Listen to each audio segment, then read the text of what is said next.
My precious friend, मेरे अति प्रिय अनमोल मित्रों, we've been meditating on the sacrifice of Jesus, हम प्रभु यीशु मसीह के बलिदान पर मनन कर रहे थे। his sacrifice which he made to transform us into the temples of God.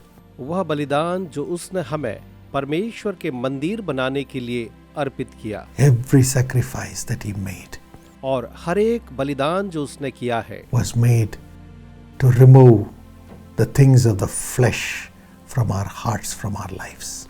वो हमारे जीवन और हमारे हृदय से हर एक उस पाप और गलत चीजों को दूर करने के लिए किया गया, And to transform us as the temples of the living God, ताकि वो हमें परमेश्वर के जीवते मंदिर के रूप में बदल दे, holy and acceptable to God, जो परमेश्वर को लिए पवित्र और ग्रहण योग्य हो, and a place where God would live, और एक ऐसा स्थान जहां परमेश्वर निवास करे, and the God of peace would crush Satan under our feet. और शांति का परमेश्वर शैतान को हमारे पांव के तले कुचल दे। And this place is nothing but your heart, और ये स्थान और कोई नहीं, आपका हृदय है, your heart आपका हृदय being made as the temple of the living God through the sacrifice of Jesus, who is God and the temple of God. प्रभु यीशु मसीह के बलिदान के द्वारा, जो स्वयं परमेश्वर और परमेश्वर का मंदिर है, आपका हृदय जीवित परमेश्वर का मंदिर बनता है। We have been meditating on many things that comes from our heart which destroys the temple of God. हम अनेक उन बातों पर मनन कर रहे थे जो हमारे हृदय से निकलती हैं और परमेश्वर के मंदिर को नाश करती हैं। As the temple of God is destroyed, our bodies are destroyed. जब परमेश्वर का मंदिर नाश होता है, हमारा शरीर नाश होता है। Matthew 15:19 talks about these things. मत्ती 15:19 इन चीजों के बारे में कहता है, For out of the heart comes evil thoughts, क्योंकि मनुष्य के हृदय से बुरे विचार निकलते हैं, murder, हत्या, adultery, व्यभिचार, sexual immorality, पर स्त्रीगमन, theft, चोरी, false testimony, झूठी गवाही and slander. और निंदा की बातें। This is what Jesus said. प्रभु यीशु मसीह ने इनके बारे में यही कहा। The heart of a human being carries all this, एक मनुष्य का हृदय इन सारी चीजों को अपने साथ रखता है, and they destroy the heart of that person, the body of that person, which is the temple of God. और ये बातें जो हैं उस व्यक्ति के मन को, उसके हृदय को, उसके जीवन को जो है नाश करती हैं। Today we are going to get rid of these evil things that come into our hearts. और हमारे हृदय में आने वाली इन बुरी बातों से आज हम छुटकारा पाएंगे, And Jesus has paid the price for it और उसके लिए प्रभु यीशु मसीह ने पहले ही कीमत चुकाई है on the cross क्रूस के ऊपर, for each one of us. हम में से हर एक के लिए। Today let's meditate on sexual immorality which comes out of the human heart. आइए आज हम मनन करते हैं मनुष्य के हृदय से निकलने वाले यौन अनैतिकता के बारे। If you read Romans 1:27-28, अगर आप रोमियो 1 और 27 और 28 को पढ़ेंगे, Paul says, तो पौलुस वहां कहता है, Men also abandoned natural relations with women. पुरुष भी स्त्रियों के साथ स्वाभाविक व्यवहार छोड़ करके They were inflamed with lust for one another.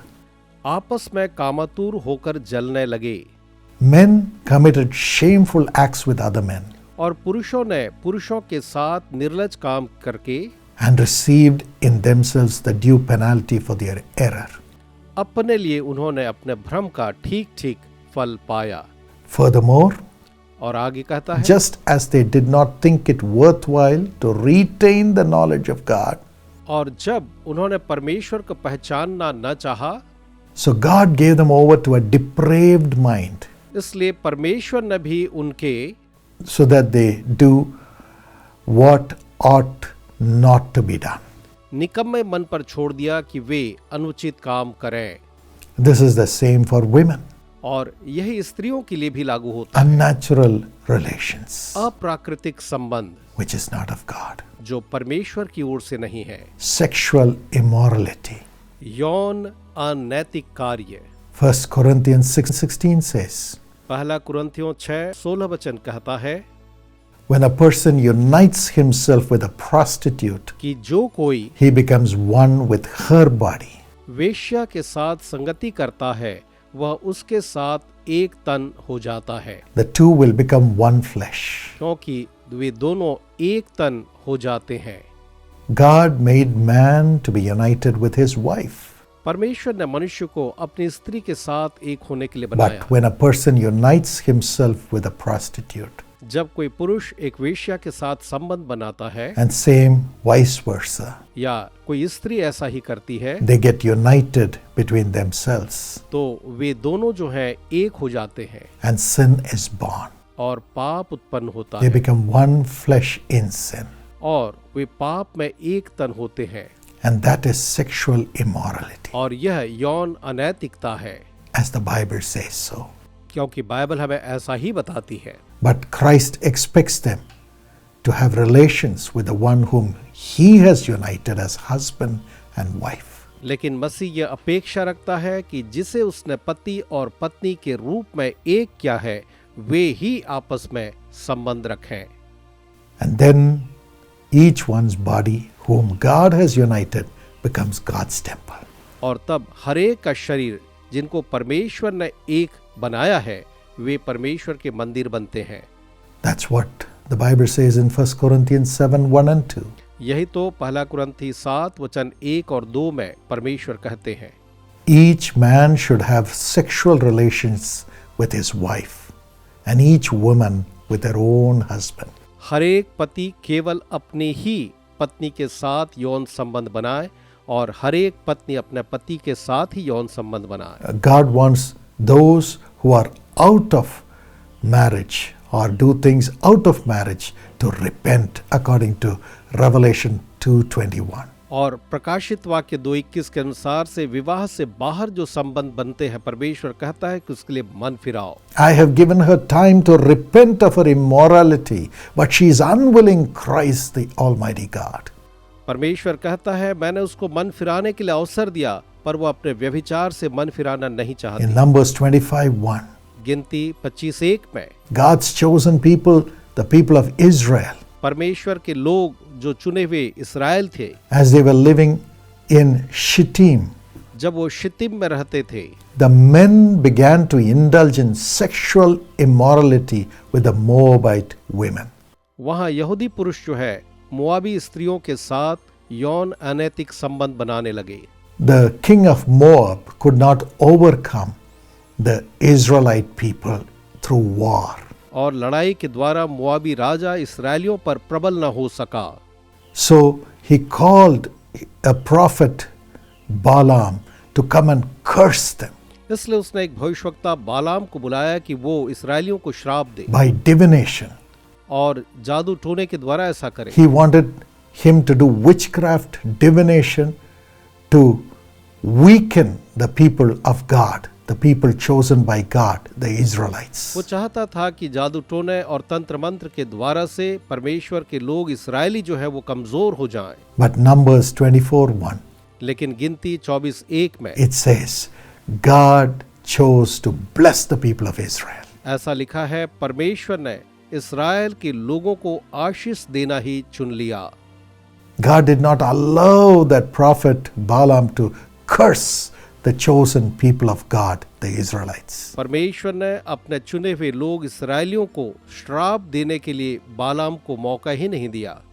The king called that prophet Balaam to curse them, but instead Balaam could only bless them in the name of the Lord. राजा ने बालाम को तो श्राप देने के लिए बुलाया लेकिन वो केवल इस्राएल को आशीष देता है। That's the heart of God. यह है परमेश्वर का हृदय। He said, my people shall be blessed, and even those who try to curse shall pronounce a blessing upon them. उसने कहा कि मेरे लोग जो हैं वो धन्य और आशीषित होंगे, यहाँ तक कि जो लोग उसे श्राप देंगे उनके द्वारा भी वे आशीषित ही होंगे। But then लेकिन उसके बाद this prophet Balaam showed the king Moab how to overcome those Israelites who were blessed by God. बालाम भविष्यवक्ता ने उस मोआबी राजा को बताया कि वो कैसे इस्राएलियों पर जय पा सकता है। He said, those people are blessed, the Israelites are blessed, so you cannot win them by war. उसने कहा कि इस्राएली तो परमेश्वर के आशीषित है, इसलिए तू उनसे युद्ध में जय न पा पाएगा। You cannot win them by cursing them because God changes all your curses into a blessing for them. और श्राप देने के द्वारा से भी तू उनको जीत न पाएगा, क्योंकि परमेश्वर हर एक श्राप को उनके लिए आशीर्वाद में बदल देता है। But you can do one thing, लेकिन तू एक काम कर सकता है, something where God is not involved.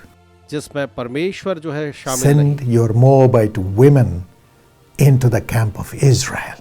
तो इस्राएलियों के बीच में मोआबी स्त्रियों को भेज। The Israelites will fall for these women. और इस्राएली पुरुष इन मोआबी स्त्रियों के लिए आतुर होंगे। Alas, they did. और हाय, ऐसा ही उन्होंने किया। When the Israelites fell for the women of Moab, जब इस्राएली पुरुष मोआबी स्त्रियों के लिए आतुर होने लगे, they began to indulge in sexual immorality. तो वे यौन अनैतिकता में लिप्त हो गए। Alas, the wrath of God had to come upon them. और हाय कि परमेश्वर का क्रोध इनके ऊपर आना हुआ। God hates sexual immorality. परमेश्वर यौन अनैतिकता से घृणा करता है। My friends, मेरे मित्रों, how careful we should be concerning this. इसके बारे में हमें कितना सावधान रहने की आवश्यकता है। Mark 7:20 to 23 says, मरकुस 7:20 से 23 कहता है, what comes out of a person is what defiles them. जो मनुष्य से बाहर निकलता है वही उसे अशुद्ध करता है। It is from within sexual immorality comes. क्योंकि अंदर से यौन अनैतिकता निकलती है। All these defile a person. और ये सारी बातें जो हैं वे एक मनुष्य को अशुद्ध कर देती हैं। 1 Thessalonians 4:3 to 5 says, पहला थिस्सलुनी 4:3 से 5 कहता है, it is God's will that you should be sanctified. ये परमेश्वर की इच्छा है कि आप पवित्र बने। You should avoid sexual immorality. और हमें जितना भी यौन अनैतिकता है उन सब से बच करके रहना है। That each one of you should learn to control your own body in a way that is holy and honorable. और हमें अपने शरीर को ऐसे नियंत्रित करना सीखना है जो पवित्र और आदरणीय तरीका हो। Everyone should control their body so that their body would be holy and honorable. हर एक को अपने शरीर पर नियंत्रण रखना है ताकि वो पवित्र और आदर के योग्य हो। Not in passionate lust like the pagans who do not know God. परमेश्वर को न जानने वाले लोगों के समान हम यौन लालसा के आतुर न So हो। God expects everyone to have relationship between the husband and the wife, and even that relationship has to be in a way which is holy and honorable. परमेश्वर चाहता है कि मनुष्य केवल अपनी ही पत्नी के साथ यौन संबंध बनाए और वो भी ऐसे तरीके से जो पवित्र और आदरणीय हो। Hebrews 13 and verse 4 says, इब्रानियों 13:4 कहता है, marriage should be honored by all. विवाह सब में आदर की बात समझी Even marriage has to be honored. हमारे विवाह को भी आदरणीय होना है And marriage bed kept pure. और विवाह का बिछौना पवित्र रहना For है, God will judge the adulterer and all the sexually immoral. क्योंकि परमेश्वर जो है व्यभिचारियों का और यौन अनैतिक लोगों का न्याय करेगा। The husband and the wife have to have proper relationship. पति और पत्नी को आवश्यक है कि वो सही संबंध बनाए। In Malachi 2:14 and 15, मलाकी 2:14 और 15 वचन में only if there is purity in the relationship between the husband and the wife can their children be godly children. हम पाते हैं कि जब पति और पत्नी के बीच में शुद्धता हो तभी उनके आने वाली पीढ़ी की संतानें जो हैं वो धर्मी होंगी। The husband has to maintain faith with his wife. पति को अपनी पत्नी के साथ विश्वास बनाए रखना है। And then when they have relations and have children, their children become godly children. और जब वे संबंध बनाएंगे और उनके बच्चे पैदा होंगे तो वे धर्मी संतान ठहरेंगे। So the relationship between a husband and wife is so important. It has to be holy, it has to be pure, and it has to be full of faith between each पति और other. पत्नी के बीच में बनने वाला संबंध जो है वो पवित्र होना चाहिए, आदरणीय होना चाहिए और विश्वास से परिपूर्ण होना चाहिए। Then the children become holy children. तब हमारी संतान जो है वे धर्मी और पवित्र संतान बनती हैं।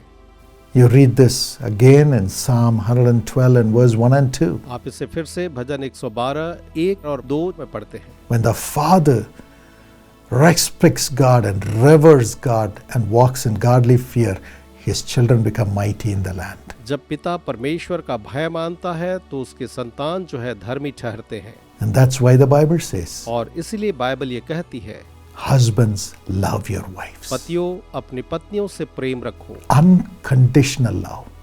निशर्त प्रेम के साथ। This has to come from Jesus, और इसे यीशु से ही आना है, who, according to John 13 and verse 1, जो यूहन्ना 13 और वचन 1 के अनुसार became a servant to wash the feet of his disciples. एक सेवक बना कि अपने ही चेलों के पांवों को वो धोए।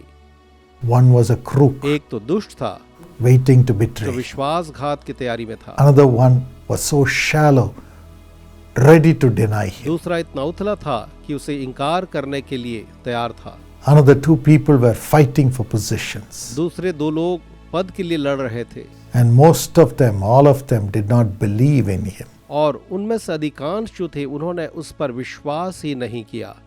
But लेकिन Jesus unconditionally loved them, says the Bible. Bible बताती है यीशु ने बिना शर्त उनसे प्रेम He किया loved them to the end. और अंत तक उनसे प्रेम करता रहा। And he washed their feet with all humility as a servant. और एक सेवक के रूप में उन सब के पांवों को भी उसने धोया And he said, do this. और उसने कहा तुम भी ऐसा करो। My friend, मेरे मित्र, the husband has to do it for the wife. पति को पत्नी के लिए यही करना है, Unconditional love, निशर्त प्रेम करना है filled with the love of Christ. जो मसीह के प्रेम से परिपूर्ण हो। And the wife has to respect the husband as he walks in godly ways. और जब पति धर्मी ठहरता है तो पत्नी को पति का आदर करना है। Support the husband in doing the will of God. परमेश्वर की इच्छा पूरी करने में पति की सहायता करनी है। That's why God had blessed Abraham and Sarah. इसलिए परमेश्वर ने अब्राहम और सारा को आशीष They the had multitudes of children और उनकी असंख्य संतानें हुई born through their only son, Isaac, जो उनके एकमात्र बेटे इसहाक से पैदा हुए multiplied through generations. और पीढ़ियों के द्वारा वो बढ़ते चले गए। My friend, God will bless your seed with righteousness as God gives you a righteous unity in your relationship. परमेश्वर आपके संतानों को धार्मिकता देगा जब परमेश्वर आपके संबंधों में धार्मिकता को देखेगा। And 1 Corinthians 7:14 says, और पहला कुरिन्थियों 7 और उसका वचन 14 जो है यूं कहता है, as the husband loses the faith, जब पति विश्वास खो देता है the faith of the wife transforms the husband, तो पत्नी का विश्वास पति को बदल देता है and vice versa too. और ठीक इसके विपरीत भी होता है। This is how they are united as one. और इस तरह वो संयुक्त रूप से एक हो जाते हैं And their family life becomes holy and honorable. और उनका पारिवारिक जीवन पवित्र और आदरणीय The होता है। husband and the wife become honorable couple. पति और पत्नी आदरणीय जोड़ा बन जाते हैं And everyone emulates them and follows them because they see Jesus in them. और हर एक उनमें यीशु को देख करके उनकी प्रशंसा करते और उनका सा जीवन जीने के लिए आगे बढ़ते। As you go to the creation scene, जब आप प्रकृति के रचे जाने के समय में पहुंचे, Genesis chapter 1 and chapter 2, उत्पत्ति अध्याय 1 और अध्याय 2 में God made Adam from the dust of the earth. परमेश्वर ने आदम को पृथ्वी के मिट्टी से बनाया, But he found that he was alone. लेकिन उसने देखा कि वो अकेला था He needed a helpmate. और उसे एक सहायक की आवश्यकता थी। So God put Adam to sleep इसलिए परमेश्वर ने आदम को निद्रा में डाला and took the rib out of his body. और उसके शरीर से उसकी पसली को बाहर निकाला And from Adam's rib, he made the woman, और आदम की पसली से उसने स्त्री को बनाया called her Eve, और उसका नाम हवा रखा, the mother of all. जो सबकी आदि माता हुई। But then they fell to sin. लेकिन उसके बाद वो पाप में पड़ गए। When Eve fell, Adam did not correct her and lead her to the faith. जब हवा पाप में पड़ी तो आदम ने उसको सुधार करके विश्वास में वापस नहीं लाया and both lost the glory of God. और दोनों ने परमेश्वर की महिमा को खो दिया। They were surrounded by hair, surrounded by the grace of God until they were in the plan of God जब together. तक वे परमेश्वर की योजना में एक साथ थे तो उन्हें एक रोए ने परमेश्वर की महिमा ने But ढका when था। they fell to sin, they became naked. लेकिन जब उन्होंने पाप किया तो उसके बाद वो नंगे हो गए। The grace of God left them. परमेश्वर के अनुग्रह ने उन्हें छोड़ दिया। Sexual immorality. यौन अनैतिकता आ गई, Not just through sexual relations, but through the faith that they had in God, which was broken. केवल यौन क्रिया के द्वारा से नहीं लेकिन उस विश्वास को तोड़ने के द्वारा जो परमेश्वर ने उन पर रखा था। And alas, they lost the grace of God. और हाय कि उन्होंने परमेश्वर के अनुग्रह को खो But दिया। God Himself came into the world to bring back that grace. लेकिन स्वयं परमेश्वर उस अनुग्रह को वापस लाने के संसार में He आए। took the form of a human being. उन्होंने एक मनुष्य का रूप लिया And in John 19 and verse 34, और यूहन्ना 19 और उसके वचन 34 में हम पाते हैं He allowed His side, His rib to be pierced when He was hanging on the cross. जब वो क्रूस पर लटका था तो उसने ऐसा होने दिया कि उसकी पछली जो है बर्छे से भेदी जाए And that wound remained. और वो घाव बना रहा। It was to bring healing between the husband and the wife. वो स्त्री और पुरुष के बीच में चंगाई लाने के लिए But then after Jesus rose up, He showed that side wound to Thomas. लेकिन फिर से जी उठने के बाद यीशु ने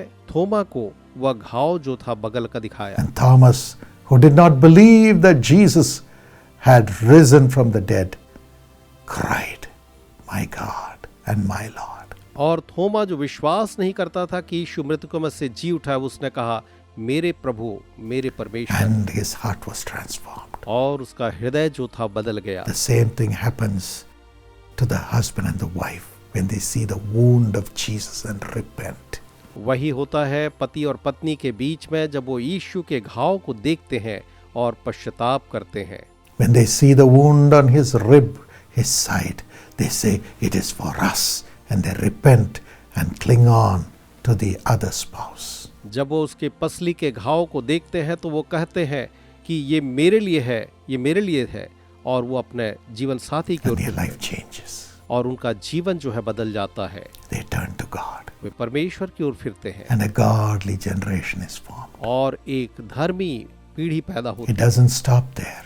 और वहां पर ही ये रुक नहीं जाती, Together, एक they साथ are bound with Jesus Christ as one. वे यीशु के साथ मिल करके एक हो जाते हैं And they become the bride of Christ. और वे मसीह की दुल्हन बन जाते हैं। When he comes back, और जब वो वापस आएगा they'll be taken as the bride of Christ. वे मसीह की दुल्हन के रूप में उसके साथ उठाए जाएंगे And they shall become one with the Lord. और वे प्रभु के साथ एक हो जाएंगे। 1 John 3:2.